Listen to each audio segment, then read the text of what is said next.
I've seen lots of energy, ideas, and inspiration. So this afternoon, we turn our focus to one of the most pressing and persistent challenges we face, building more affordable rural housing. This plenary, Time to Build, How Do We Develop More Affordable Housing in Rural America? It will dig into both the obstacles and the opportunities before us, and I can't think of a better person to help start that conversation than the colleague that I'm about to introduce. It's truly my pleasure to introduce my longtime colleague and friend of 25 years, Lance George, the Director of Research and Information here at the Housing Assistance Council. Lance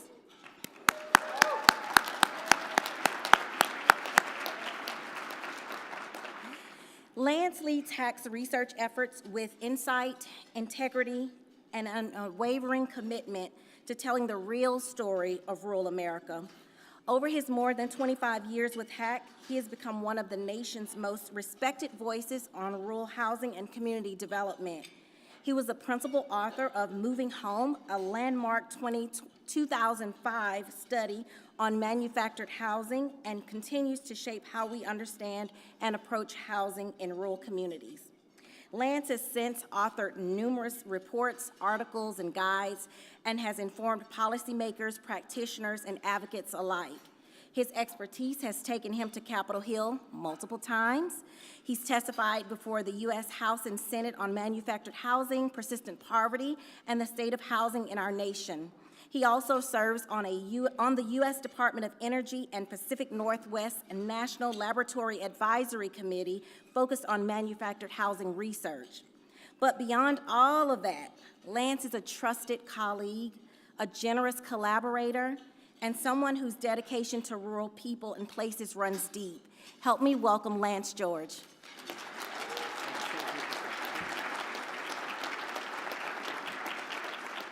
Thank you for those kind words, Terry. And I would just like to say, at the Housing Assistance Council, we kind of iron our own suits. Thank you all for coming. We with this conference, we don't farm any of it out or most of it out. We do all the work. And all the Hacksters work really hard to make a great conference. I think you'll agree. But no one works any harder than Terry. I know you all know that. But thank you.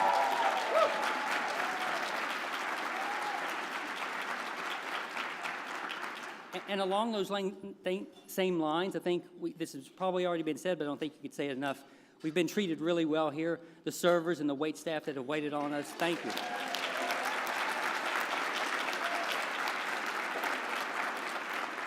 So I'm really excited about today's conversation, and I'm entirely excited about the panel of experts and this amazing team that we have up here to present this issue. I do think this particular issue is highly salient and relevant to everyone in the room and the work that we're all doing, and really looking forward to that conversation. We're going to have a two-part conversation here today, the first of which is I'm going to provide a brief research overview of kind of where we are, what's happening around housing production in rural America. And I know I can already hear it. I've heard this before, even this week. Sure, Lance, brief, right? But I will, and I know there's a fine line between presenting data and inflicting it. And I will do my best to really make this as cogent as possible so we can move on to our expert panel. And I'm really excited about our expert panel led by Rusty Smith from Auburn Rural Studio, Jesse Van Tol from the National Community Reinvestment Coalition, and Jessica Lynch from the National Association of Home Builders. Thank you. When we talk about production, sometimes I know I am guilty of looking at it myopically that it's a supply and demand issue. But as you'll see, it is much more complicated and nuanced, and there are unique rural wrinkles, and I'm really looking forward to this expert panel delving into some of those issues. I'm big on problems. I often say I'm big on problems and short on solutions, but I know they have many solutions and strategies to talk about, so looking forward to that. I would like to also, most of you should, when you registered, you should have received a copy of our most recent magazine, Rural Voices, and this is kind of a companion to this discussion. We focused every edition of the magazine focused on a particular topic or issue, and we devoted this magazine to the issue of housing production, and it's just entitled Time to Build. And I would really like to think there's amazing, insightful articles in there that address some of that nuance and complication that I was mentioning before. And I would like to acknowledge we have a few of the authors here and who really helped. And most importantly, I'd really like to thank our team that put this together. I'm nominally the managing editor, and that's all. The only thing I do is read the last copy. They did a great job putting this together. Our principal editors and researchers, Amanda Laporte, Megan Mitchell, Leslie Strauss, Dan Stern, and I would be remiss if I didn't also acknowledge Keith Wiley, our senior researcher. Keith puts all this together, and I have the easy part to kind of present his data and research. So thank you all. So I simultaneously have the easiest yet maybe most challenging part of this discussion in that telling you what you already know. We haven't built enough housing, right?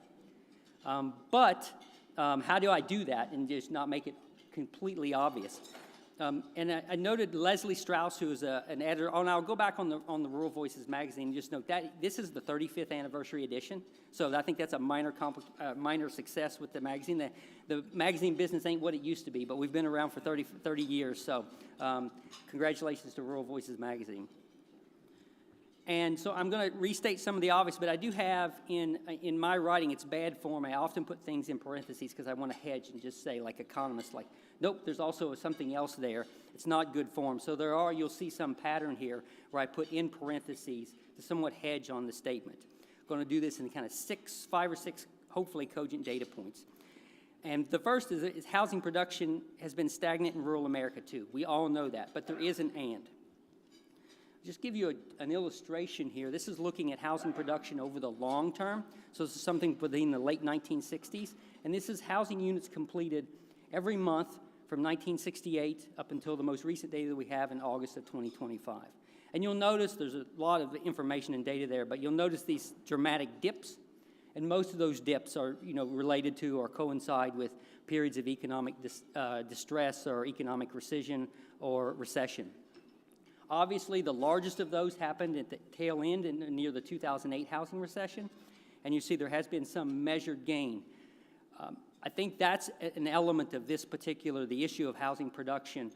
We in the research community, right when this happened around 2008, there were demographers who were saying, what's happening now with this level of economic crisis, you will see manifestations of this 20 years down the road. And we're not 20 years yet, but we're close. And economically, you're probably seeing manifestations of that large economic crisis within this particular issue on housing production.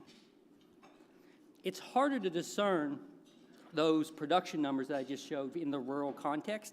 I'm going to give a proxy here. It's not my favorite, but you'll see a similar pattern. This is looking at housing production since 1997. And the green shaded area indicates housing units built outside of metropolitan areas. And the blue area, inside metropolitan areas. And the blue area indicates housing units built inside metropolitan areas. And you can see some of that divergence. It might look a little easier if you kind of percent it out or even just look at the rural areas themselves. And you'll note prior to the 2008 housing crisis, outside metropolitan areas were producing somewhere in the neighborhood 19% of all occupied housing units in the U.S., and that has diminished to almost half to about 9%, the most recent data as of 2024. If I had to show you one slide in this presentation, this would be it. And this is, I think, this is the and part of that statement.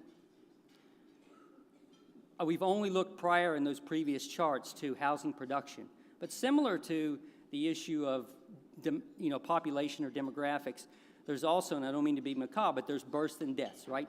And we've looked at the production of housing, but not necessarily looked at the decline in the housing stock, like what units went out of the stock. So in this chart, we'll start with the far left. These are the rural communities. The blue bar indicates the increase in housing units between 2013 and 2023, a 10-year period, the most recent data we have. And you'll see the there were about 250,000 homes increase in rural areas in that time, about a 7.5% gain.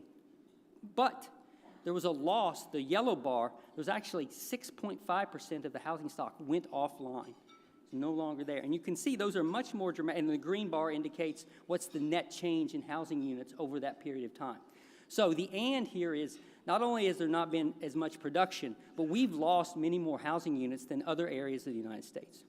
Just to show a geographic distribution of that, or an illustration, This map, any county shaded in blue, and it goes up to the darker blue, has a higher production of units of housing, units that went online. The darkest blue area indicates there were 25% or more increase in your housing units, or the housing stock, between that same period, 2013 and 2023. And there's a gradations down. The yellow counties, or what we call HAC yellow, those are communities that actually lost housing stock between that period. So meaning they have fewer housing units today than they did in 2013.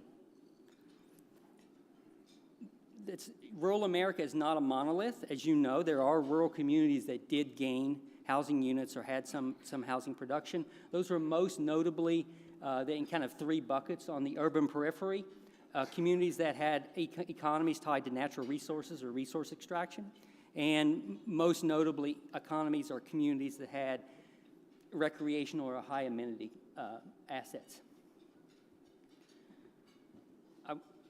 Factory-built housing, this is a second, and we all know this, manufactured housing and factory-built housing is an increasingly, and this is the parentheses for this particular point, important element of rural markets. We all know that manufactured housing is an extremely important element of rural communities and rural housing markets, but it also increasingly in a couple of ways, and I hope the panel will somewhat mention this, but it's not monolithic either. To show a similar parallel, this is just a histogram of new housing shipments. This is a proxy for homes completed, manufactured homes from 1959 up into the most recent data, 2024. You'll see a very similar pattern. Around 2008, actually the decline in manufactured housing started a few years before the 2008 housing crisis and has not fully recovered. You'll know somewhere the industry is now producing somewhere in the neighborhood of 100,000 units a year. But I want to show a geographic illustration because when Keith and I were looking over the data, we noticed some communities where the only new housing built are manufactured housing. That's an important resource, and it's been often maligned. But I'll give an illustration of this. For homes built between 2000 and 2019, the county shaded in blue, there were more than half of the units built in those counties were manufactured homes. There's about 150 of those counties. For homes built after 2000, you see the increase in the number. So this is actually quite substantial, that more than 50% of the units included or produced in those units were manufactured homes. About 350 counties where that, so that's, typically they're about 6 or 7% of the new units, and in these communities it's more than half. But I will also say that manufactured housing is not, it's not the old, obviously it's a dynamic housing source, and it's not just HUD code manufactured housing, which what this is measuring. There are new developments, technologies in factory-built housing, and that paradigm has opened up, and it's much larger now. I think Rusty's has some good thought around this particular issue on what factory-built housing means. And I would say within that magazine, Nick and Daniel had a great article on kind of the future or the expanding factory-built housing, so I encourage you to look at that as well. Cost conundrums. So I'll just look at, there are many issues that we could look here. I'm almost done. I'll give you one example. Now, in the research world, if there were a license, I should probably have my license revoked for presenting this chart. And actually, you don't have licenses, it's just your reputation. Right? So, but this is somewhat of an apples to oranges comparison, but I did want to present these elements around chart or the cost, a few elements around cost to make one point, especially a comparison. So the yellow line indicates the average cost of new housing units. I think it goes from 1996 to 2025, and these are monthly data for all housing units in the United States. So we have a rural proxy. The blue line indicates the cost of a new, the average loan amount for a Section 502 guaranteed loan in the same time period. And then the green line is the new cost of manufactured homes placements in the same time period. And the main point that I want to illustrate is you see there has been, and these are in nominal dollars, I will concede that. That's another apples to oranges issue. But you'll notice that prices increased dramatically in all three of those markets or segments or products right around 2000. We've just seen a great acceleration in the cost. So this is where I shortened, and so I have ripple effects. I don't have multiple effects here. There are many manifestations of some of the production issues that we just highlighted in rural areas and how they may differ in the rural context. But I did want to illustrate one point. There could be many manifestations. We didn't directly have any analysis to say this causes this. And there are a whole range of elements that I originally had in the PowerPoint, and I wanted to change those so we could have more time for the discussion. But probably the most obvious and the largest, and there's some unique impacts on homeownership and access to homeownership. But one of the most important elements is housing affordability. And I just want to illustrate, we all know this, but housing affordability has become by far the largest housing concern in not only the United States, but also rural America. Sometimes there's a misunderstanding that because housing costs are nominally lower in rural areas that there aren't affordability challenges. So I just want to present this one graphic illustration. This is a map of counties and housing cost burden. Fortunately, you're all housers, so many of you know what housing cost burden is, and I don't have to go over that. In some audiences I do, but this is a map, and I'll just, to give you the key, in 1980, any county shaded in some shade of yellow or orange or red, more than 1/5 of their occupied housing stock were housing cost burdened in 1980. And with the darker red meaning a more acute occurrence of housing cost burden. And we'll just fast forward to the most recent data that we have. And to show you how housing affordability, and that's just a way to illustrate the issue of housing affordability is now not on certain coasts, but it's across the nation and in rural areas. So I said I would be succinct. I'm going to really try to be succinct. I'm again big on problems. I've walk in and tell people what's wrong with their community or nationally. Short on solutions, but that's why we have this amazing panel that I'm going to turn over to Rusty to present on. Where do we go from here? This was where have we been? Where are we? Where do we go from here, Rusty, Jessica, and Jesse? Thank you so much.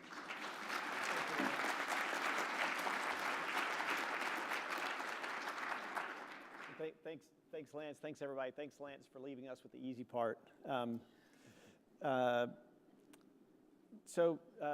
this is the part where I'd ask you all to introduce yourself, but before Lance gets away, I want to, and sort of what he just shared gets away, I just wanted to ask you really quickly, start out, just right out of the gate, from what you just saw from Lance, what you heard from Lance, what's the one thing you saw that might begin to change how we act in rural markets tomorrow? What one data point did you see that might change how we can act a little differently in these markets? I think that last slide that he showed is like just jarring. Like the amount of areas that are experiencing housing affordability challenges is just, I think it's just such a wake-up call, and I think you've seen it in the last couple of elections. Like policymakers are really focused on housing affordability, and I think that we need to take advantage of the attention that we're getting. Yeah, similarly, I mean, that map, the visual is so compelling. I think I have certainly been guilty of thinking about and describing housing affordability as a predominantly urban issue. But our own research really conforms with that as well. We do an annual research report on gentrification and displacement, and you will just find that there are more and more and more places where affordability pressures are extreme, where people are getting displaced.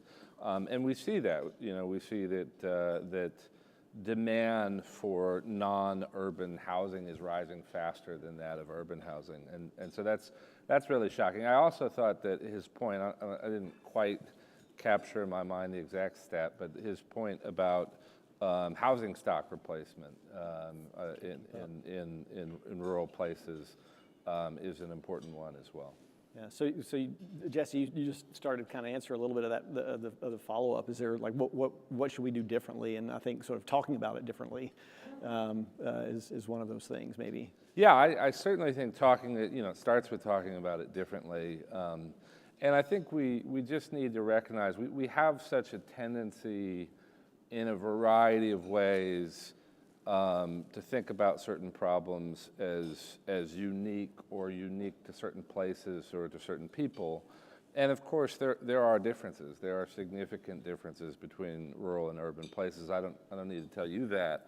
But some of the challenges are the same. And when you start to sort of deal with the politics of addressing these challenges, that's where you tend to get these really significant divides. You get into debates about, well, are we providing more subsidies to urban or rural areas? Well, are we, where is it most necessary to address these problems? And I think certainly when it comes to housing, when we think about our membership, which overlaps with HAC's membership with many of you here today, housing is kind of 1, 2, and 3 in a lot of places in the country. It is a pressing challenge for everybody. Yeah, thank you. Jessica, you have what anything you might do differently after you see that? Well, I think that the two slides are probably related, right? Like we have, at the National Association of Home Builders, have viewed a housing affordability challenge as directly related to the supply of housing, and especially when you're looking at areas that are losing housing supply, I think that it's an important link, and we have focused on supply.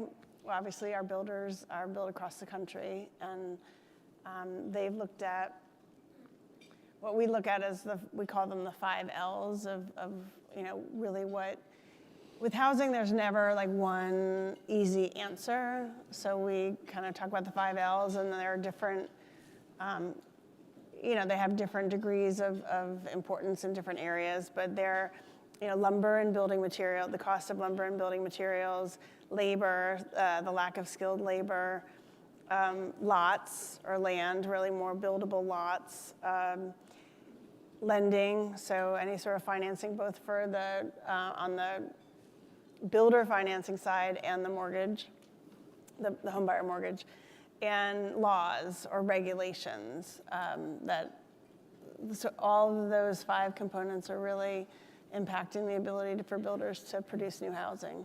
So you have to sort of wrestle all of them together. Well, that's your 60-minute pitch, right? That's sort of what y'all do, and you sort of shared that you sort of really focus on the labor piece, but obviously these things you can't really pull them apart. I know when Lance asked y'all to join us, there was this sort of thinking about supply and demand, and Jesse, I know when we talked, it's like you could lean in on the demand side part of the problem. We're going to put Humpty Dumpty back together again pretty quickly, but while he's pulled apart for a minute, you want to give us a little bit of background on y'all's work and what y'all trying to accomplish? Yeah, so National Community Reinvestment Coalition, probably best known for our work around the Community Reinvestment Act, this affirmative obligation that banks have to serve low and moderate income communities, both urban and rural, and thinking through all of the ways in which banks, the federal government, and others can be partners in building wealth. That's sort of what we're fundamentally all about. How do we create more homeowners? How do we create more entrepreneurs? And how do we do that at scale? And so that's kind of what we're all about. I think we're in an interesting moment. Historically, the debate around CRA in the context of rural places has been how do we get CRA to motivate more investment in rural places, considering in some cases the paucity of bank presence in rural places. Today, conversation is very different. How do we make sure that CRA endures and doesn't go away? And so that's kind of our principal focus today. That's what we're focused on. And again, part of what we look at is just how are lenders performing across the country in both urban and rural areas and low and moderate income communities. And that's where, I was kind of shocked to see some of the statistics. Property values in rural and outlying counties rose 40 to 45% during the pandemic versus just 35 to 36% in central counties. So we're seeing that sort of demand in rural places, and as Lance often says, not a monolith. So you see this especially more prominently in rural places that are proximate or closer to urban places. But you see this effect. You see the affordability challenges. You see the supply challenges growing acutely in rural places. Well, let's tease that out a little bit. You know, a lot of times when we talk about this sort of supply and demand problem, we think about that they are two sides of the same coin, but oftentimes they actually seem like two separate things. And you know, very often when you're having a supply conversation, it's always talking about making something less expensive. And when you have a demand conversation, we're talking about making something more affordable. And those sound like they're the same thing, but they're really not. And so can you sort of talk a little bit about some of the nuance between those distinctions, if that kind of makes any sense to you to ask it that way? Yeah, I think one of the challenges within supply and demand conversations and this versus that is, you know, a lot of the challenges that we see, it's the old sort of, you know, on the one hand in America you've got thousands of vacant and abandoned properties.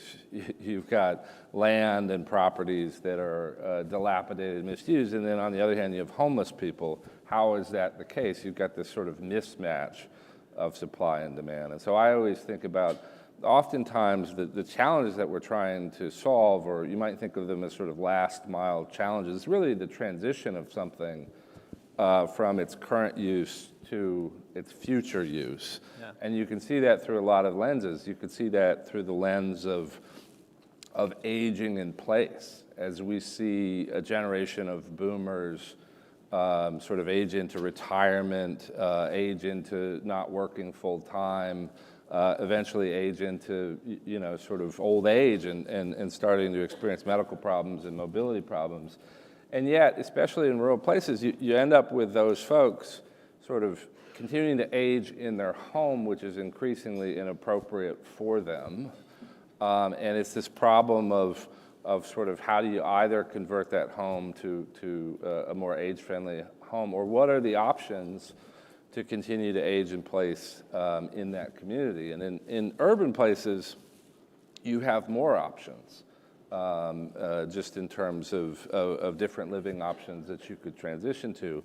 I think in some rural places that's a real challenge, and so you end up with you know, people living within their home, and maybe they would like to do that, or maybe they have no option to transition, and so you've got housing stock that's probably much too big and not really suitable for that family, that couple, that elderly person, and yet it's not being rejuvenated and turned over and turned into housing stock for someone else with a more appropriate option for that person. And so the mismatch of supply and demand is, yes, you can think about it in the aggregate as look, we're just not producing enough, but we also have this sort of transitional problem, the last mile. I've described it in terms of aging in place, but there's a million other ways in which that's true. Just underproducing, underutilized land, buildings, et cetera, where you just can't really solve some aspect of transitioning that to productive use. It's sort of pretty common in rural places where a house is expected to do a whole lot more things than a house might in an urban area. And I think we're going to get a chance to come back around to this sort of piece where, you know, we're sometimes talking about that the most affordable house is not always the least expensive house to build. I think that's sort of underpins some of this conversation. But I do, you know, Jessica, because you mentioned these sort of 5 L's, I wrote them down. They're sort of lumber and materials, lots or land, lending, labor, and laws and regulation, right? Did I get them right? Mm-hmm. Awesome. All right. I love, this be a audience has prize. a low bar for an applause. I'm loving it. Yeah. No offense, Rusty. No. As a college professor, I'm surprised I was actually paying attention. Lecture. This is pretty rough, right? Because you present it as this sort of system in which all of these things are pushing and pulling on each other. And in this larger system, obviously, there's all kinds of things pushing and pulling on each other. I'm going to do this terrible thing that I always hate for people to do, but if there's one of those L's that's the most important, like, and maybe it's just most important today or top of mind for you because something you're dealing with. What's the L today that's the sort of top of mind for you? Well, I mean, again, every one of those L's is different in every market, and there's like a whole like list of things that go into each of those L's. But I would just say, just because it's something I'm trying to work on today, is in terms of laws and regulations, we have, and we're here in Washington, D.C., our NHB's economics team, they do a regulatory analysis on the impact of regulations on the cost of housing, and they found that, and they do this about every 5 or 6 years, and they found that 1/4 of the price of a single-family home is due to regulation, and about 40% of multifamily units are due to the cost of regulations, and that for multifamily, that changes in different markets. It could be less or more depending on the market, but it's pretty jarring when you look at that. And the reason why our economics team does it is because they talk to the builder, and it takes them a long time to do this survey because they have to talk to the builders, because really the builder is the only one that knows all of those things. Like, there's federal government regulations, there's state and local, and they're all different, and a lot of times those different government entities don't even know that there's the difference. So they've got to really go to the builder and find out what all of those regulations are. And one of the ones, as an example, I'm working on now, the codes so building codes are generally adopted at a local level, like, or a state level. And it's always been very localized because, you know, the local officials in those areas know the different markets and know the needs of the markets. So we have model codes that are published, but then, you know, usually state and locals take that information and they decide what they want to adopt, what they want to amend. And there has been a push at the federal level to kind of make that more of a federal issue. And about 1.5 years ago, HUD and USDA decided that they were going to require the 2021 Energy Code for all housing that would be eligible to be purchased by those people, by home buyers using those products. So for HUD and USDA, it would be single family, and just for HUD, it's single family and multifamily. And so right now the compliance dates have been pushed back, but this will go into effect starting next year, unless there's changes that are made. And the challenge is that while everybody likes energy efficiency, right? Like, everybody is in favor of energy efficiency, but how much is too much?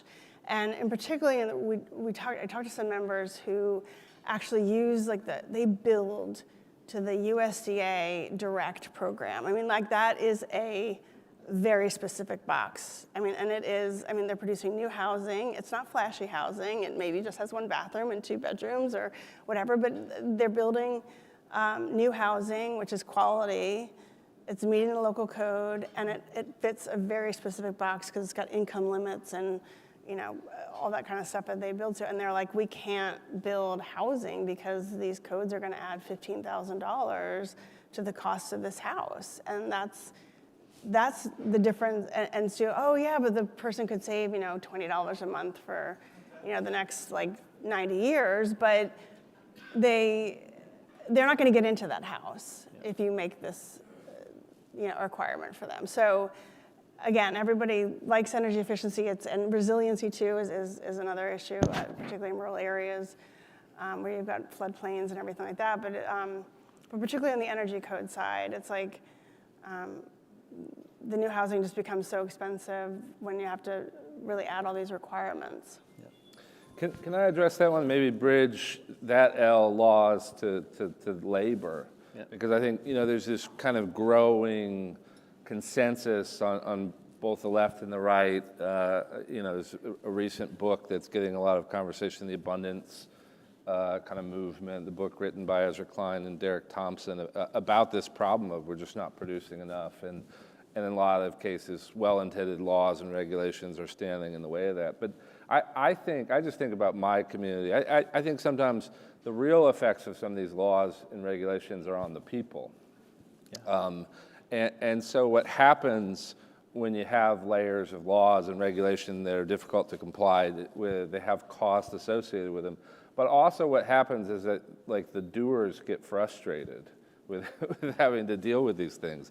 And I know this when I moved to, I live in Tacoma Park, Maryland, just outside of the district. And someone I knew from the work I do federally, a former chief of staff to Barney Frank is like my city council member. And he was real excited that I had moved to Tacoma Park, wanted to get me involved in local politics. And I said, hell no. He said, oh, but you know a lot about housing, and you could really, and we're trying to, and we got all these challenges, we want to build more and produce more, and we're not, and people show up and protest every time we try to build anything. I said, exactly. I'm one of those doers. I'm not a builder per se, but I know something about housing, and I could be helpful. But the local political process of getting more housing built, the skill set associated with that is being really good at listening and attempting to build consensus. And we have designed not just the specific laws and regulations, but there was a very well-intended principle behind them of ensuring that we had inclusive processes to make sure that citizens had a voice in development. And that's a principle that I would say I agree with. The problem is that a lot of these processes essentially aim at building a consensus that's never going to exist. And when you try to do it, the doers get so frustrated, they give up and they move on, and they go someplace else where it's much easier to build and much less expensive. And I've seen this time and time again. We tried to develop a surface parking lot in Tacoma, Maryland, and first of all, it took a decade. The city owned the parking lot, surface parking lot, center of town, prime real estate. It took a decade, and it got killed like 4 or 5 different times, and it's now today dead. The beloved parking lot in Tacoma Park, Maryland, got preserved because it's next to the food co-op. Where will we park when we go to the food? All of these objections, and it's because a well-intended process made it so difficult and so expensive, but fundamentally so frustrating for the people who are doers, the people who want to create things. And I think that's a real problem in principle in a lot of ways, and in a lot of places. It's just hard to build stuff. It's hard to build stuff. Yeah, it's a total aside, but we were doing some work in Nashville a couple of years ago, and one of the city council people told us that the development cost for a single parking space in the city of Nashville was $60,000 per spot. And we thought, that's anecdotal, that's not true, that number's got inflated. Well, just I think 3 weeks ago, there was a pretty well-established research project out of Dallas, in the city of Dallas. That parking spot now costs $80,000 to develop. So I've got a surface parking lot in Tacoma Park that I will sell them. It's evidently worth a lot. Less than $80,000 per spot. So, obviously, the administrative priorities right now are squarely focused on the supply question, right? It's like if you hear anything in the news, you hear Bill Pulte at FHFA, if he's talking, the word supply we're going to hear it over and over and over again. And a lot of that conversation is, I guess in some ways, in other rooms, you would say it's understandable that it's really focused on kind of large capacity builders. But in rural markets, small builders provide a significant amount of that inventory. And so being that it's hard to build, and there's a lot of small organizations here, so we all know, like for smaller organizations, it's hard to have the capacity to get through some of these things. What would it take for the small builders to actually be able to what impact looks like in our community if the small builders could build 2 more houses a year? just 2 more houses a year. That'd have significant impact. What would it take to be able to do that, do you think, Jessica? I think one of the areas that is overlooked a little bit when we talk about it is financing. Generally, small builders get their financing through community banks. And a lot of times in rural areas, the community banks are leaving or they're consolidating with others, becoming regional banks. And I think, and then they become subject to different regulations that makes that financing, and the bank may be a little bit less enthusiastic about doing any sort of land development or construction. We call it acquisition, development, and construction financing, AD&C financing, but they're very different, distinct pieces of the puzzle, right? Like land acquisition is different than development versus the vertical construction. But even on all of those, they generally go, in those areas, go to community banks. And so that's one area of focus is the availability of financing. And then also construction to perm lending, I think, is really an area that is like prime for growth. I keep talking about it. It's when the home buyer, the construction and the permanent mortgage is combined into one loan product. And I think that like USDA has a great product, and so that's an area of our focus too. If I could just say too, I think this moment is really unique in that the administration currently in power, is sort of anti-subsidy in general. I mean, I think if you peel back the layers of their economic theory, some of the people behind the economic thinking of the Trump administration, some of the libertarians, people like Mark Calabria and Russell Vought and others, they believe fundamentally that the subsidy is the problem, that the subsidy in housing or the subsidy in anything else of the federal government is actually inflating costs, and that is what is creating an affordability challenge. And I don't agree with that view, but what's interesting about it is they are, therefore, rather than saying, okay, we need subsidized housing production more, they're using kind of the power of the government to attempt to bully builders into building more. What's interesting about that is there's, I think, a confluence of some thinking on the left, on the progressive left in particular, of people who believe, for very different reasons, that the way that we've structured our subsidies is not working, that the subsidies that we use, part of the problem is they are all embedded in market-based mechanisms in a sort of neoliberal thought process of, okay, if we incent people to build, they will build.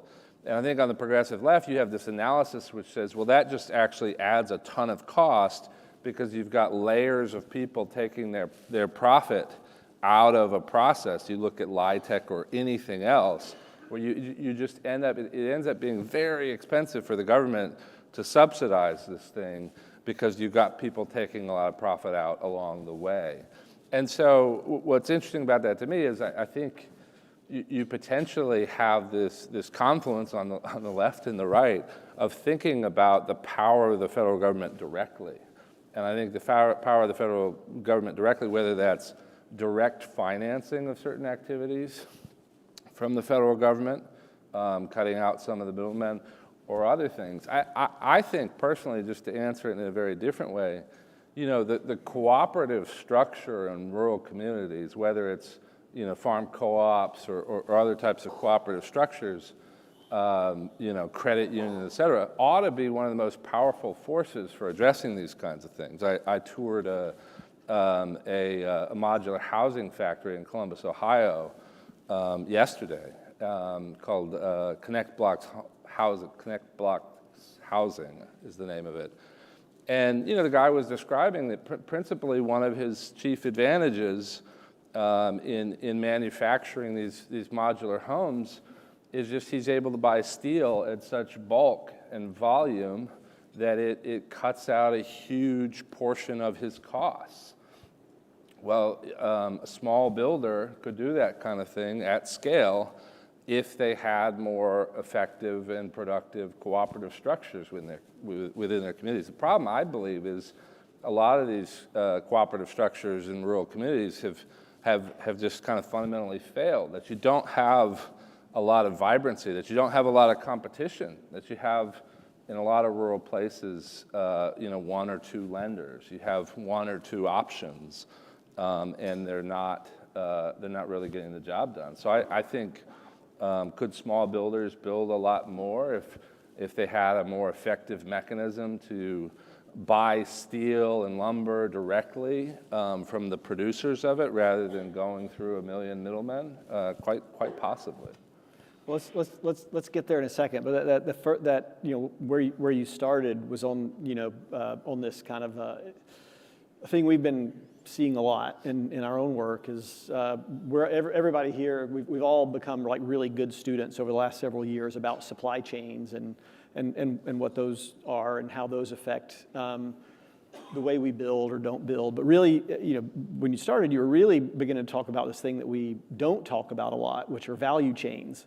And that there's this whole sort of value chain in the procurement of a house, however it's procured, that there's value that it's extracted out of the process all along the way.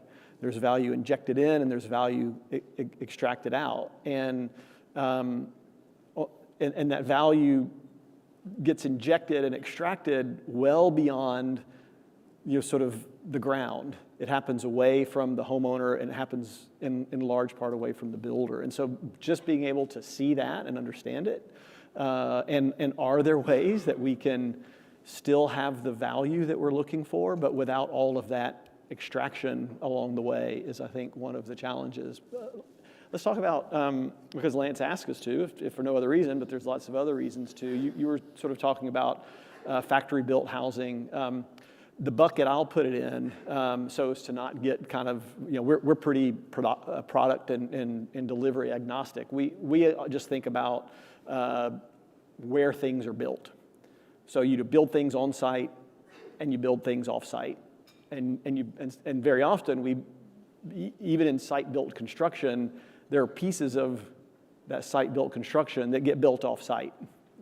Windows, doors, all kinds of other assemblies. So this is kind of an artificial bifurcated distinction in some way. But y'all talk a little bit, maybe Jessica first, from the home builders, about like what are the kind of opportunities and challenges within this kind of larger bucket of the decision of, are we building on site or are we building off site? Yeah, I think that there's a lot of innovation going on in the home building space, even though maybe it doesn't look like it from the outside. But there's manufactured housing, right? They're making a lot of changes in that in terms of quality and aesthetics and stuff, and that is built to the code that HUD creates. Then you have modular homes, which are generally built to the local building code. So that's kind of an important distinction, just in terms of, what kind of house it is. But yeah, there's definitely a lot that goes into that thinking as well. Like you have some that are panelized, like you have some that are like actual like Lego blocks that come and they get put together on site. It's totally cool. And then you have other, like maybe in between, where you have panelized, right? Like you've got maybe the panels that show up, and then they get to just put them up, and then the house, like the trusses get created off-site. And so there's definitely a lot of innovation going on. I think it all depends on, sometimes that doesn't necessarily cost less, right? And sometimes if the factory's too far from the house site, then it doesn't make it economical to do it that way. But there's definitely innovation like that going on in the house. It's pretty exciting. And yeah, I toured one of these yesterday. I mean, this is the Lego blocks, essentially. Yeah. They end up in the parking lot of this factory. It's called Connect Housing Blocks Columbus. Let me get their name right. Connect Housing Blocks. And what's remarkable about what they've been able to do, first of all, the gains, I described the gains that they have just in terms of cost at the scale that they're operating. But there are other aspects of controlling the site where the house is essentially manufactured. And you can think about this in terms of stick-built, site-built housing as well, but The guy who owns this particular factory was describing to me, he had been a builder his whole life. You know, he worked in site-built housing and in stick-built housing. And he said, look, you end up with 20% loss of materials for a variety of reasons when you do site-built housing. One of them is just the waste of, you got to deliver a bunch of stuff and you saw off, you know, pieces of the lumber and you got to haul it away. But the other is just stuff walks away. You've got to have, you know, site control of the construction site and your workers and the people who live there, et cetera. And I said, knowing I was doing this panel, I said, well, is that more true in rural places or urban places?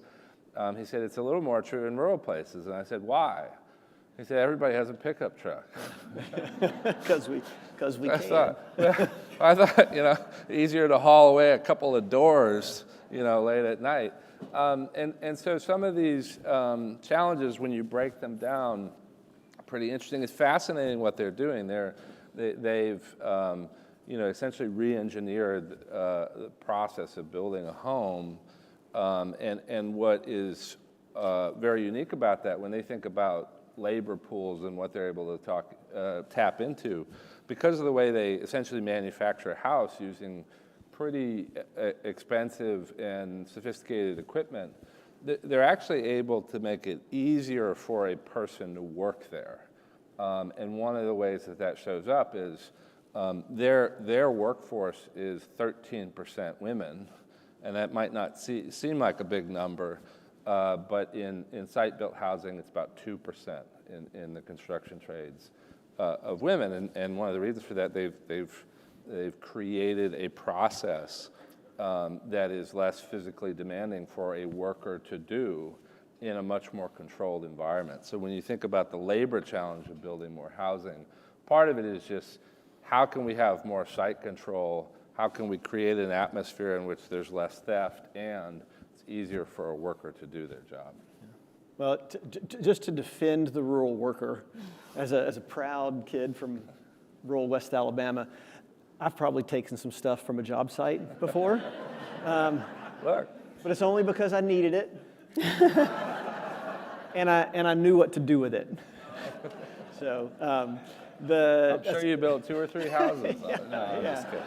I'm just kidding. Yeah, no, we're I'm not accusing anybody. No, I know. No, well, where I come from, if you need something, you steal the stuff to make it, you make it yourself, and if it breaks, you fix it. There you go. Yourself. So I know we're getting to the end. Who am I supposed to be looking at? Lance or Shantaria? Shantaria, you watching Lance? 5 minutes. Okay. I can do. Do y'all? Can we do questions if we have them? Would y'all like questions? All right, because I got some for you. They thought they were going to get yeah, I'm not very good at this. If there's somebody that's a small builder or one of these sort of lenders in a rural market, what are the biggest challenges that you're seeing where you are? Are people willing to share some of that with the audience, not just us sharing? Building permits. What else? No builders. What else? Deer season. That's a good one. winter generally, right? You know, I have actually seen that put on a production Gantt chart before, believe it or not. What else? What was it? Guarantees. Yeah, what else? Lack of. Lack of labor. Yeah, the labor issue is a big problem. This is where a lot of this, you know, in our work, we work with development partners a lot, and they're always asking us, just as an example, this question about, you know, off-site construction. Is it better or worse? And y'all know in all of your work, the horrible answer we always give to every question is what?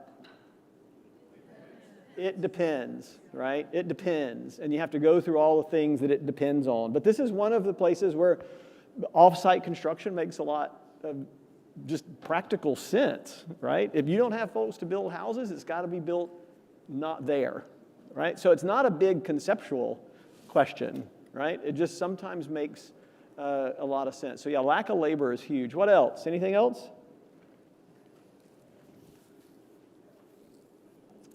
So if there's, this is my last question, because we talked a lot about regulations, and this is not just, so all of those are complaints, right? Everybody just gave us something you complain about. But we all know it, and those aren't solutions. So solutions, is there anything that's happened recently in your community around an action, a rule, a regulation, something that has changed the game that you're pretty proud of or you were kind of impressed by? Work that you had done or someone else in your community had done? Yeah.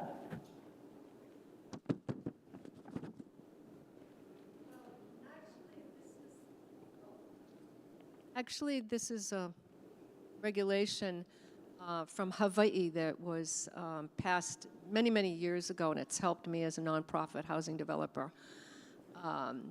We have state statutes. We have the Chapter 201H Hawaii Revised Statute.